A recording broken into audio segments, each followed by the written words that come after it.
بسم اللہ الرحمن الرحیم۔ السلام علیکم ویورز۔ آج کی ویڈیو کا آغاز میں ایک واقعے کے ساتھ کروں گی۔ پچھلے دنوں میری کلاس کی بچی رابعہ کی مدر مجھے ملنے کے لیے آئی۔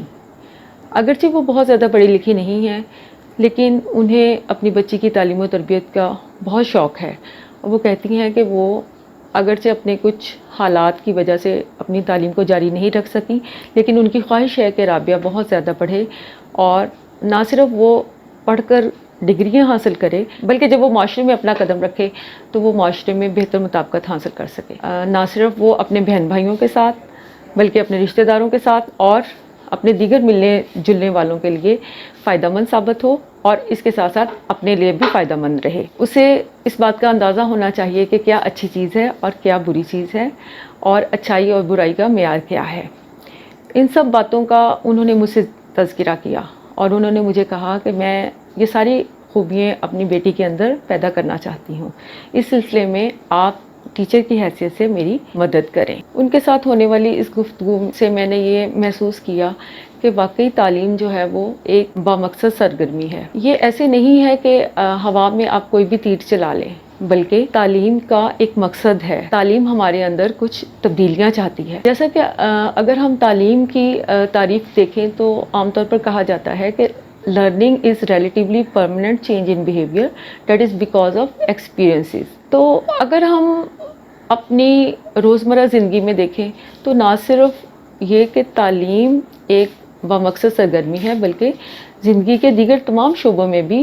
ہمیں مقصد کی بہت زیادہ ضرورت ہوتی ہے۔ جیسا کہ آپ دیکھ سکتے ہیں کہ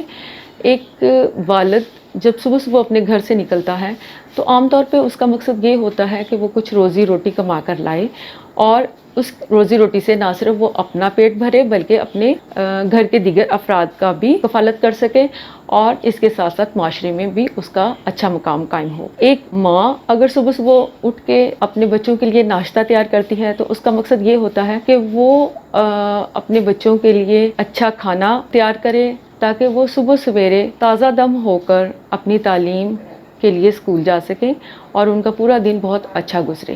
گویا ہم دیکھتے ہیں کہ ہمارے ہر کام کا کوئی نہ کوئی مقصد ہوتا ہے، اسی طرح تعلیم کا بھی ایک مقصد ہے۔ آج کی اس ویڈیو میں آپ کو بتاؤں گی کہ جب ہم تعلیم کی بات کرتے ہیں تو عام طور پر تعلیم کو 3 ڈومینز میں تقسیم کیا جاتا ہے۔ اس ویڈیو میں بہت سادہ انداز میں والدین کو اور اس کے ساتھ ساتھ ٹیچرز کو بھی یہ بتانے کی کوشش کروں گی کہ جب ہم تعلیم کے لیے مقصد کا ذکر کرتے ہیں تو عام طور پر اس کے مقاصد کو 3 ڈومینز میں تقسیم کیا جاتا ہے۔ سب سے پہلی ڈومین ہے، یا آپ کہہ سکتے ہیں کہ سب سے پہلی جو قسم ہے وہ ہے جی کوگنیٹیو۔ کوگنیٹیو جیسا کہ نام سے ظاہر ہے، اس سے مراد ہے کہ معلومات کا ہونا، یعنی کہ آپ کے ذہن میں کچھ نہ کچھ معلومات ہوں، آپ کے پاس کچھ علم ہو جس کی بنیاد پر آپ کو یہ کہا جا سکے کہ آپ پڑھے لکھے ہیں۔ جیسا کہ فرض کریں میں اردو کی ایک کتاب پڑھتی ہوں اور اس میں ٹاپک ہے ہماری خوراک، تو بچے جب اس ٹاپک کو پڑھیں تو کوگنیٹیو ڈومین سے ہمارا مطلب یہ ہوگا کہ بچے جو ہیں وہ اس بات کو جان سکیں اور اس بات کا انہیں علم ہونا چاہیے کہ خوراک سے عام طور پر کیا مراد ہے، اور متوازن غذا کسے کہتے ہیں، خوراک کے کون کون سے اہم اجزاء ہیں، اور خوراک ہمارے بدن کے لیے کیا کام سر انجام دے سکتی ہے۔ گویا بچے کے ذہن میں یہ تمام اگر معلومات ہوں گی تو اس کا مطلب ہے کہ ہمارا جو کوگنیٹیو ڈومین کا فیکٹر ہے وہ پورا ہو رہا ہے۔ اب میں دوسری ڈومین بتاتی ہوں، اور وہ ہے افیکٹو ڈومین۔ افیکٹو ڈومین کا تعلق ہمارے پسند ناپسند سے، ہمارے رویوں سے، ہمارے رجحانات سے ہوتا ہے۔ مثلاً کہ اگر خوراک کا ہی اگر ہم ٹاپک لیں تو اس میں اگر بچے کو یہ معلومات ہوں کہ ہمیں کھانا کھاتے وقت عام طور پر اپنے ہاتھوں کو دھونا چاہیے، اس کے ساتھ ساتھ اگر ہم بچوں کے ذہن میں صفائی ستھرائی کا خیال پیدا کریں کہ بچے جب کھانا کھانا شروع کریں تو انہیں اپنے ہاتھوں کو صاف ستھرا رکھنا چاہیے، اس کے ساتھ ساتھ انہیں اپنے ارد گرد کے ماحول کو صاف ستھرا رکھنا چاہیے، انہیں اپنی خوراک کی جو تمام اشیاء ہیں ان کو ڈھانپ کے رکھنا چاہیے، ان کو صاف ستھرا رکھنا چاہیے۔ اس کے ساتھ ساتھ کھانا کھاتے وقت آپ کو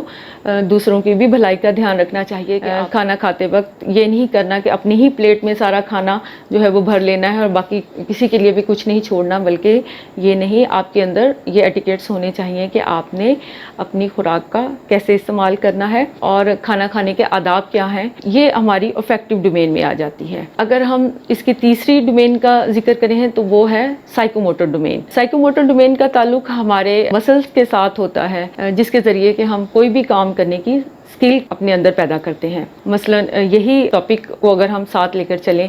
تو اس دوران یہ ہے کہ بچے جو ہیں وہ کھانا کھاتے وقت اپنے ہاتھوں کا استعمال کیسے کریں گے، یا اگر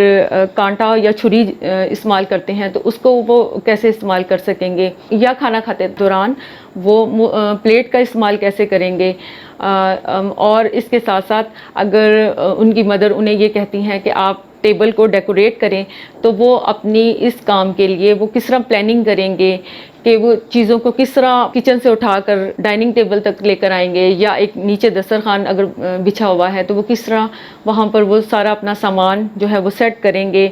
اور ہر چیز کو اس کی پراپر جگہ پر رکھیں گے، اور اس کے ساتھ ساتھ کھانا کھانے کے دوران اپنے